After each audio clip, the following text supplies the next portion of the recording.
오늘 말씀의 제목은 가정 예배는 수신 제가의 요소로다 입니다. 여러분, 한자만 쓰려다가 요즘 젊은 사람들은 저를 포함해서 한자만 쓰면 못 읽는 경우들이 참 많더라고요. 여러분, 여기 앉으신 분들은 거의 다 읽을 수 있으리라 믿습니다. 그런데 이 구절이 제가 만든 구절이 아니라 1918년에 조선 야소교서회에서 발간한 성경 잡지 제1호 1권 첫 번째 페이지에 이런 글귀가 있었습니다. 가정 예배는 도덕 근본상의 작용 이후 그리스도교의 일종 특색으로 수신 제가의 요소로다. 알아듣겠죠? 제가 이 제목을 쓰니까 정윤수 전사님이 너무나 좋아하시더라고요. 어르신들은 이렇게만 쓰면 무슨 내용인지 다 알아듣는다라고 해서 저도 이렇게 한자에는 약하지만 한번 써봤습니다. 이 글귀의 내용이 뭐냐면, 우리 당시에 초기 한국 교회가 세워질 당시에 우리 민족의 사상적 뿌리는 유교였습니다. 그 유교에서의 가정에 대한 가르침은 여러분 잘 아시겠지만 수신제가 치국 평천하입니다. 그렇죠? 근데 이것에 대해서 예수를 믿는 사람, 예수를 믿는 그리스도인들이 결부시키면서 이 가정 예배와 연결시키면서 가정에서 하나님을 예배하는 것이 수신제가의 길이다라는 것을 말씀하고 있는 것이죠. 하면 한국교회 최초의 실천신학 교수님이 계십니다. 최초의 1호 곽알련이라는 교수님인데 한국 사람이 아니죠. 찰스 알렌 클락이 이제 이름을 한국식으로 바꿔서 곽알련이라는 이제 목사님이자 교수님이 1919년에 발간한 목사 지법에서 보면, 주일학교는 그 부모의 가르치는 것을 보충하는 것이지 부모가 그 책임을 내려놓고 그 선생이 다 할 수는 없느니라 라고 쓰고 있습니다. 주일학교는 보충제지 가정에서 부모가 신앙을 가르치고 예배하는 것이 중요하다라는 것을 이미 한국 교회 형성 초기에, 한국 선교 초기에 말하고 있는 것이죠. 이렇게 초기 문헌들을 살펴보면 가정, 이것이 한국 교회의 중요한 세대 간 신앙 전수의 현장이 되었음을 우리는 알 수가 있습니다. 이건 단순히 초기 한국 교회에서만 나타나는 특징이 아니라 기독교 신앙 자체가 가정 안에서의 세대 간 신앙 전수가 가장 중요한 요소이자 의무이라는 것을 오늘 본문을 통해서 우리는 볼 수가 있습니다. 우리가 읽지는 않았지만 2절의 말씀에 보면, 신명기 6장 2절의 말씀에 보면, 오늘 본문의 앞인데요, 너와 내 아들과 내 손자들이 평생에 내 하나님 여호와를 경외하며 내가 너희에게 명한 그 모든 규례와 명령을 지키게 하기 위한 것이며 라고 율법을 기록한 이유, 명령한 이유에 대해서 말하고 있습니다.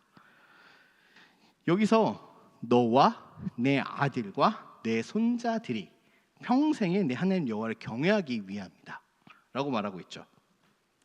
이는 가정에서의 대를 잇는 신앙이 가나안 땅에 들어가게 된 이 이스라엘 백성들에게 굉장히 중요한, 하나님에게서도 중요한 것이고 이스라엘 백성의 신앙을 유지하는 것에서도 중요한 것이었기 때문에 이렇게 명령하고 있음을 알 수가 있습니다.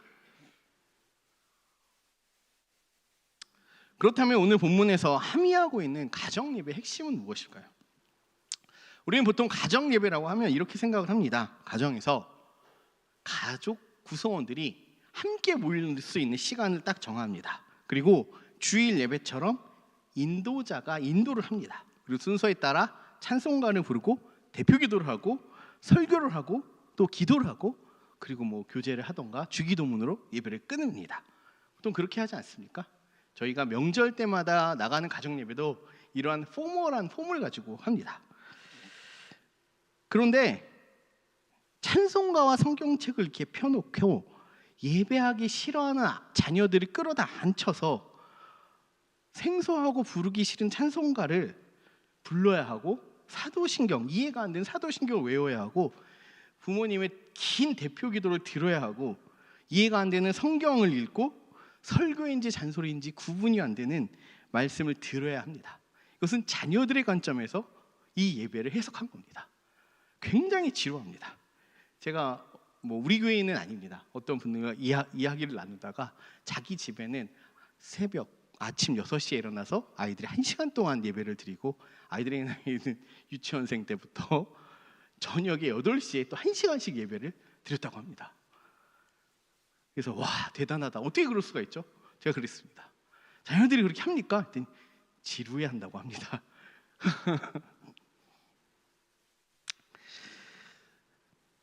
그럼 이러한 가정 예배를 아이들이 이렇게 드렸을 때 아이들은 어떠한 경험을 하게 될까요? 자녀들은 그 이후에 가정 예배를 드리자라고 할 때마다 굉장히 싫은 표정을 낼 겁니다. 그리고 청소년기, 사춘기가 되기 시작하면 그 자리를 피하기 위해서 무언가를 할 겁니다. 집에 들어오지 않거나, 공부를 갑자기 한다거나, 갑자기 친구들과 약속을 잡는다거나, 아니면 게임을 한다거나, 아니면 온갖 짜증을 다 부릴 겁니다. 왜냐하면 그 아이들에게 가정 예배는 굉장히 싫은 것, 귀찮은 것, 잔소리 듣는 시간으로 결부되었기 때문입니다. 그걸로만 끝나는 게 아닙니다.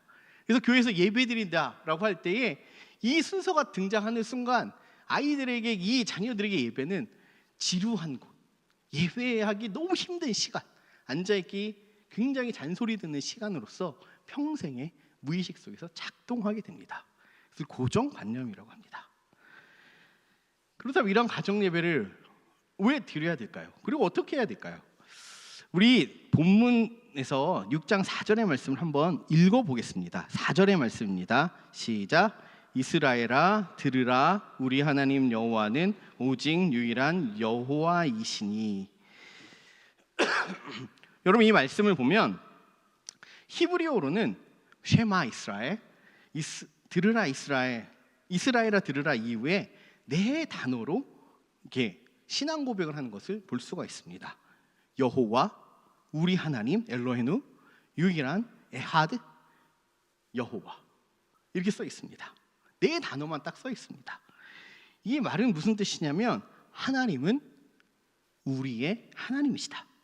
그리고 우리의 하나님은 여호와이시다. 여호와이신 우리 하나님은 오직 유일한 한 분이시다를 말하고 있는 것입니다. 당시 가나안 땅에 들어가는 것을 앞둔 이스라엘 백성들이 가져야 하는 신앙 고백이라는 것입니다.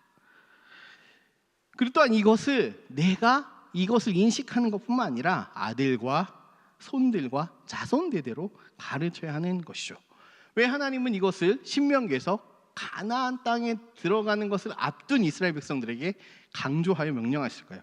그것은 하나님의 유일성과 하나님만 섬겨야 한다고 이 한 이유가, 당시에 가나안에 살고 있었던 민족들은 많은 신들을 섬기고 있었고, 또 이들이 가지고 있는 종교적 사상들은 다 신교적 사상을 가지고 있었습니다.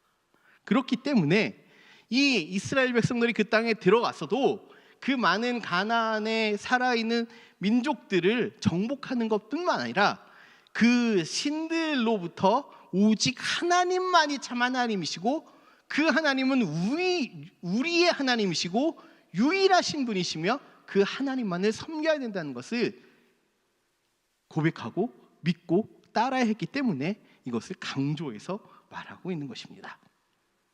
그리고 그러한 하나님과 관계를 맺는 방법으로서 5절의 말씀에서 너는 마음을 다하고 뜻을 다하고 힘을 다하여 내 하나님 여호와를 사랑하라 라고 말하고 있는 것입니다. 여러분, 마음과 뜻과 힘을 다해 오직 유일한 한 분이신 하나님 여호와를 사랑하는 것, 그것은 바로 하나님만을 예배하고 하나님만을 경외하고 섬기는 것을 말하고 있는 것입니다. 그리고 이것을 자녀들에게 부지런히 가르치고, 집에 앉았을 때든지 길을 갈 때든지 누웠을 때든지 일어날 때든지 이 말씀을 강론하고 성과 목과 문설주와 막가문까지 기록하라고 말씀합니다. 이렇게 상세하게 어디 두라는 것을 꼭 그곳에 하라는 것뿐만 아니라 사람이 살아가는 모든 순간에서, 모든 장소에서 기억할 수 있게끔, 하나님은 우리의 하나님이시다. 그 우리의 하나님은 여호와이시다. 여호와이신 우리 하나님은 오직 유일한 한 분이시며 우리가 그를 예배하고 경외함으로 마음과 뜻과 힘을 다하여 사랑해야 된다라는 것을 갖지 않도록 하기 위함이었던 것이죠. 누구에게 하는 말입니까? 계속 말하지만 이 본문에서는 가나안 땅에 들어가서 살아야 하는 이스라엘 백성들에게 하시는 말씀입니다. 그리고 지금 우리에게도 동일하게 하나님께서 계속해서 권면하고 계신 것이죠. 그리고 앞에서 언급했듯이 한국교회 초기 선교 문헌에서도 그래서 가정에서의 신앙, 가정에서의 예배, 가정에서의 세대 간 신앙 전수가 우리나라에 최초의 복음이 들어와서 복음의 1세대가 되는 사람들, 그들에게도 이것이 매우 중요하다는 것을 처음부터 가르쳤던 것입니다. 그러나 이것은 앞에서 제가 잠깐 자녀들의 관점에서 가정예배를 봤을 때 흔히 생각하는 가정예배를 드리라는 것은 아닙니다. 여러분, 다시 한번 정의를 하면 가정예배라 한다는 것은 가정의 전 구성원들이 하나님을 나의 하나님으로 고백하고 오직 하나님만이 인생의 유일한 하나님임을 믿으면서 내 모든 순간과 전생에 힘을 다하여 하나님을 사랑하고 예배하는 삶을 사는 것, 이것이 가정 예배입니다. 가정의 전 구성원들이 유일하신 하나님을 믿고 고백하고 내 삶의 모든 행동과 행위와 예배와 모든 것을 통해서 하나님을 예배하는 예배자로 살아가는 것, 그것이 가정 예배라는 것이죠. 이것은 가정의 구성원들이 함께 모여 예배를 드렸다는 일회적 사건으로서 끝나는 것이 아니라 하나님을 믿는 신앙으로서 각자의 삶에서 주어진 삶을 힘있게 예배자로 살아내고 함께 모였을 때에 그 은혜들을 나누고 고백하고 하는 것이 진정한 가정 예배라는 것이죠. 그래서 가정 예배 형식은 주일의 공예배처럼 이렇게 형식에 매여 있을 필요가 없습니다. 그래서 최근에 나오는 여러 가지 이제 참고서나 도서들이나 그것을 보면, 가르침들을 보면 아이들과 자녀 예배 드리는 방식이 세대별로 다르게 나와 있습니다. 어린 아이들에 앉혀놓고 찬송가 펴서 몇 장 부르자. 예수 사랑하심을 부르면 아이들이 좋아하는 찬양이냐? 아이들은 예수 사랑하심을도 잘 몰라요. 그렇죠? 그게 우리가 생각하기에 예수 사랑하심을 애들이 안다라고 생각할까요? 모르죠. 제가 요즘에 미래공동체 부서에 교육자들이 가서 축도를 합니다. 조금 일찍 가면 아이들이 뒤에 찬양을 하는 것을 볼 수가 있습니다. 저도 찬양을 모릅니다. 그 찬양을 여기 들으면 이 찬양 부르기 참 힘들다. 이 찬양 어떻게 부르지? 라는 생각이 듭니다. 그런데 아이들은 잘 보면 아이들이 부르고 있더라고요. 되게 신기합니다. 저도 세대차가 시작하는데 그렇습니다. 우리가 생각하는 아이들의 찬양과 아이들이 생각하는 아이들의 찬양은 다릅니다. 그럼 어떻게 될까요? 부모가 그 어린 아이들이 교회에서 불렀던 찬양이 무엇인지 물어보고 찬양을 함께 들어보고 불렀을 때 정말 잘한다. 그리고 이 찬양의 내용이 이런 내용이 있구나. 너 너무 좋은 찬양을 교회에서 부르고 있다. 라고 나누는 것 자체가 이 아이들에게는 예배가 되고 하나님을 다시 한번 생각하게 되는 계기가 된다는 것이죠. 그리고 성경의 이야기들을 자기 전에 들려주는 것, 그리고 아이들과 함께 예배 영상을 본다는 것, 이런 것들이 다 예배가 된다는 것입니다.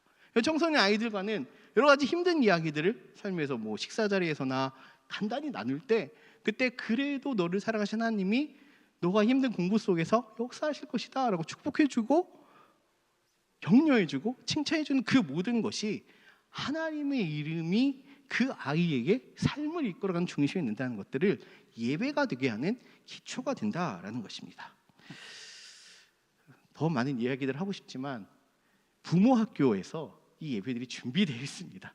특별히 맛있는 가정 예배라는 이 책 저자가 오셔서 그 자녀들과 예배를 함께 만들어가는 것 과정들과 예배를 어떻게 드려야 되는지에 대해서 실제적인 이야기들을 나눌 예정에 있습니다. 그래서 저는 여기까지만 하겠습니다. 중요한 것은 무엇일까요? 그것은 우리가 부모가 어른이 장년 세대가 오직 유일하신 여호와를 나의 하나님으로 삼아 신실한 예배자가 되어야 한다는 것입니다. 자녀들은 부모의 예배를 통해서 나의 예배를 배웁니다.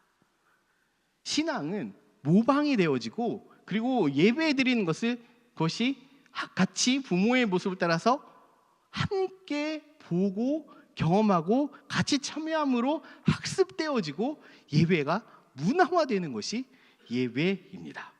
그래서 자녀들은 부모님들이 어떻게 예배 드리는지를 귀신같이 봅니다. 노는 것 같아도 자기들은 떠들어도 부모님이 어떻게 예배 드리는지 옆에서 은연중에 보게 되고 은연중에 그것을 따라서 하고 있는 것을 볼 수 있습니다. 그래서 엄마 아빠가 주일이 되면 일찍 일어나서 평소에 안 입던 깨끗한 옷을 입고 단정해서 일찍 교회를 가는 아이들이 성장해서 보면 항상 주일날 깨끗한 옷을 입고 자기도 모르게 교회 일찍 가게 되는 걸 볼 수가 있습니다. 왜냐하면 어렸을 때 그러한 엄마 아빠의 모습을 봤기 때문에 예배를 드려 갈 때는 이렇게 해야 된다는 것이 누가 가르쳐주지 않아도 배웠기 때문입니다. 영유아부나 유치부 보면 요즘 어머니들, 아버지들이 같이 예배를 드립니다. 왜냐하면 아이들이 아직 떨어지는 게 힘든 나이의 연령들이 있기 때문이죠. 그 연령이 몇 세까지다라고 말하는 것은 아이들의 발달 상황에 따라 다르기 때문에 규정할 수는 없습니다. 부모님이 보시고 이제 떨어져도 되겠다라고 판단해서 떨어지면 되는 거죠. 그런데 그때 드릴 때에 아이들의 예배라고 종종 어떤 부모님들은 예배에 참여하지 않습니다. 그런데 어떤 부모님들은 아이들의 예배인데 내 예배인 것처럼 막 오히려 아이들보다 더 은혜 받는 분들이 계세요.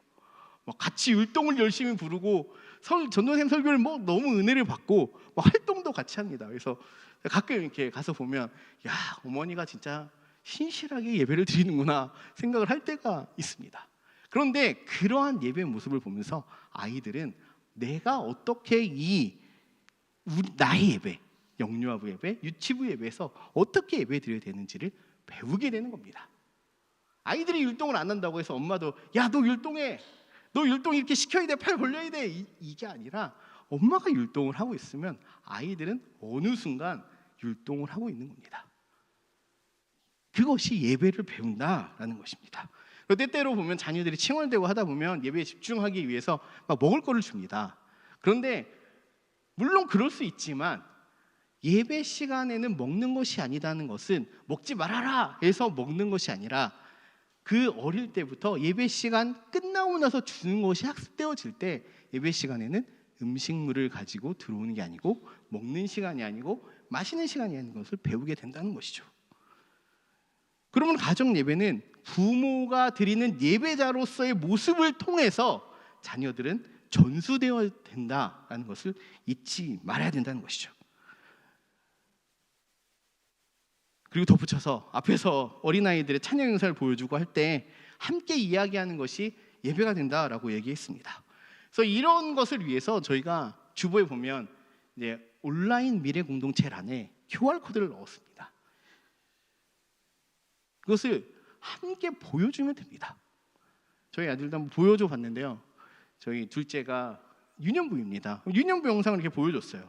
근데 소년부 영상을 어느 순간 보고 있더라고요. 그리고 유치부 영상도 봅니다. 그리고 재밌다고 계속 돌려봅니다. 앞으로 가서 또 보고 또 보고 또 보고. 그래서 그것을 보면서 야, 이것이 주일에 분명히 똑같은 예배를 드렸을 거예요. 그렇지만 함께 그것을 보면서 일반 애니메이션 영상을 보는 것이 아니라 반복적인 영상 시청을 통해서 전도사님을 다시 한번 보게 되고 예배를 다시 한번 드리게 되고 예배 영상을 통해서 이야기를 접하게 되고 그래서 예배가 하나님의 말씀이 내 삶 가운데 어느 순간 녹아지게 되고 무의식적인 세계 안에서 하나님의 이야기들이 새겨지게 된다는 것이죠. 이것이 바로 예배라는 것입니다.